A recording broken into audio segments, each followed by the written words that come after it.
الله الله يا ربي الله الله ومن قلبي علي توضى كده مني الها صلى الفجر ولف في مصر وحواليها الله الله على الأزهر الله الله أكبر أم الدنيا كمان واكتر لو قلت اوصف. بسم الله الرحمن الرحيم. أيها الإخوة وأيتها الأخوات، أيها الأبناء الأعزاء والبنات العزيزات، السلام عليكم ورحمة الله وبركاته. ويسعدني في هذا اللقاء السريع أن أتقدم إليكم بدعوة إلى العمل. سبق أن تحدثنا عن العلم وطلب العلم والاجتهاد في طلب العلم، وتحدثنا أيضا عن الإخلاص في طلب العلم وفي عبادة الله تعالى.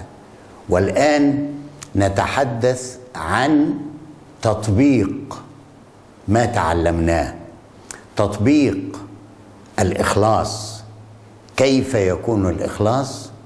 وأين أو ماذا نعمل بهذا العلم الذي تعلمناه؟ هذه دعوة إلى العمل، العمل الذي أمرنا الله تبارك وتعالى به في كتابه الكريم في مواطن عديدة. يعني نضرب لكم بعض الأمثلة في الدعوة إلى العمل والإخلاص فيه والحرص عليه. ربنا سبحانه وتعالى يقول للنبي صلى الله عليه وسلم: وقل اعملوا فسيرى الله عملكم ورسوله والمؤمنون. عايزين حاجة أهم من كده وأكتر من كده؟ ربنا سبحانه وتعالى ربط الإيمان اللي محله القلب وهو أغلى شيء في حياة الإنسان، ربطوا بماذا؟ بالعمل. هل يكفي الإيمان وهل يعمر الإيمان القلب دون عمل؟ أبدا، لا يفيد. ولذلك وجدنا المولى سبحانه وتعالى يربط الإيمان بالعمل، كأنه لا إيمان بدون عمل، ولا قيمة للعمل بدون الأساس بتاعه وهو الإيمان. اسمعوا معي قول الله سبحانه وتعالى: إن الذين آمنوا وعملوا الصالحات. وخلي بالكم من الصالحات، لأن لازم العمل يبقى عمل صالح، صالح دينيا، صالح اجتماعيا، صالح اقتصاديا، كل ما يفيد الإنسان، كل ما يفيد المجتمع، كل ما يفيد الأمة، كل ما يفيد الإنسانية يبقى عمل صالح، سواء كان عبادة لله سبحانه وتعالى أو كسب للمال وزراعة وتجارة وصناعة وغير ذلك من الأمور. كله مدام موافق لشريعة الله فهو عمل صالح.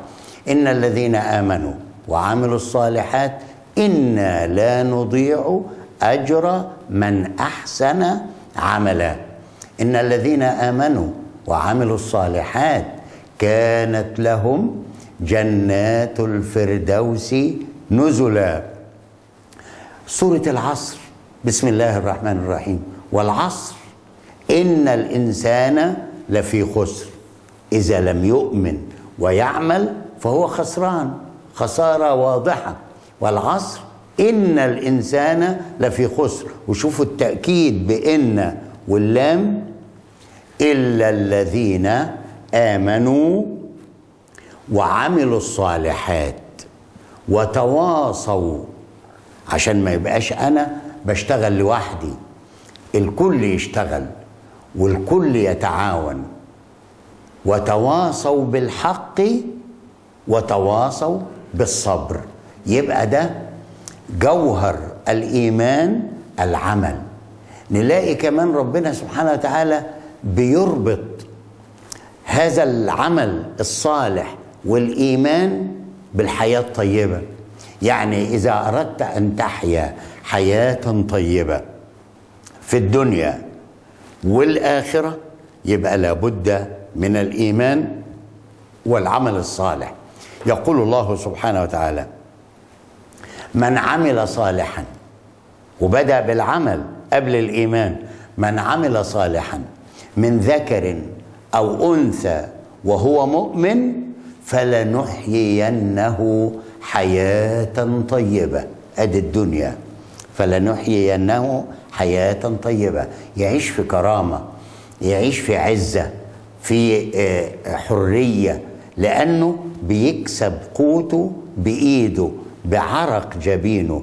ولذلك ربنا قال نحيينه حياة طيبة. أمال فين الأجر بقى بتاع الآخرة؟ ولنجزينهم أجرهم بأحسن ما كانوا يعملون.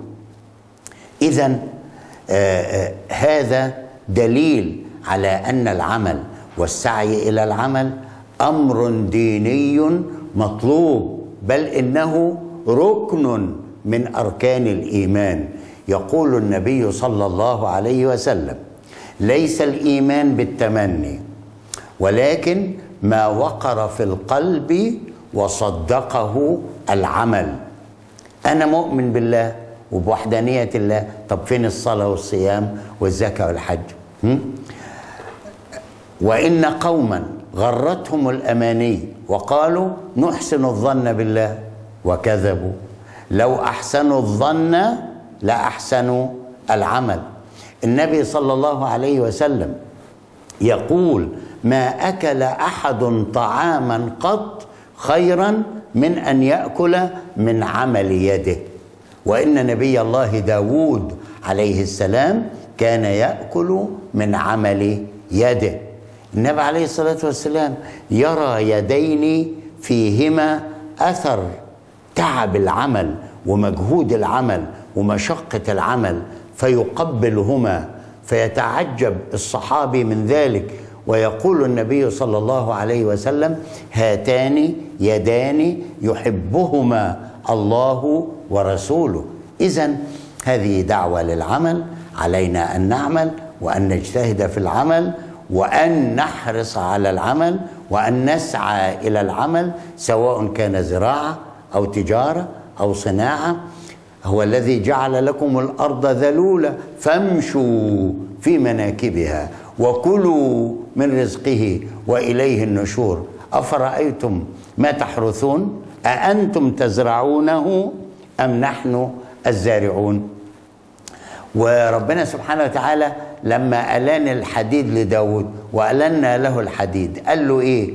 أن اعمل سابغات وقدر في السرد واعملوا صالحا إنه بما تعملون بصير. وهكذا أيها الإخوة وأيتها الأخوات، علينا أن نعمل وأن نسعى إلى العمل حيثما كان، ولا نتكبر على أي عمل كيفما كان، حتى يرزقنا الله سبحانه وتعالى الرزق الحلال. وأيضا الرسول صلى الله عليه وسلم جاءه أحد الصحابة يسأله عن مساعدة ويطلب منه شيء من الصدقة، فالنبي عليه الصلاة والسلام سهل أنه يعطيه من الصدقة، لكن النبي عليه الصلاة والسلام سأله: هل عندك شيء في البيت؟ قال: نعم، ليس عندي إلا هذا الماعون، الإناء. فالنبي عليه الصلاة والسلام عرض هذا الماعون، إناء من فخار بنقول عليه طاجن، وعرضه للبيع، عمل مزاد. فواحد قال بدرهم، واحد قال بدرهم ونص، واحد قال بدرهمين، فالنبي عليه الصلاة والسلام باعه بدرهمين، وأعطى الدرهمين للرجل وقال له: خد درهم أنفقه على أهلك، شوف طلبات البيت، ودرهم تاني اشتري حبل وقدوم، واذهب فاحتطب ولا أراك إلا بعد أسبوع. الرجل ذهب وأنفق على أهل بيته، وذهب واحتطب وعمل اللي النبي عليه الصلاة والسلام قال له عليه. تصوروا في نهاية الأسبوع كان عنده مدخرات، مش جاي يطلب صدقة، عنده مدخرات. هذا نموذج يدل على أن النبي عليه الصلاة والسلام بيوجه الناس إلى العمل وإلى السعي. أيضا الرسول عليه الصلاة والسلام وهو الأسوة الحسنة كان نموذجا أمام الصحابة رضوان الله عليهم وللعالمين أجمعين في السعي نحو العمل. أسهم في أول بناء مسجد قباء، ثم مسجد المدينة، كان كتفه بكتف الصحابة وإيده بإيدهم، ويشيل المقطف على كتفه ويعمل. وكذلك فعل رسول الله صلى الله عليه وسلم في حفر الخندق سنة 5 هجرية، غزوة الأحزاب، وكان يدعو الله عز وجل ويقول: اللهم إن العيش عيش الآخرة، اللهم ارحم الأنصار والمهاجرة. هكذا أيها الإخوة وأيتها الأخوات نستطيع أن ننهض بالأمة بالعمل، بالسعي نحو العمل، بالتوفيق، بالتعاون على البر والتقوى، والله الهادي إلى سواء السبيل.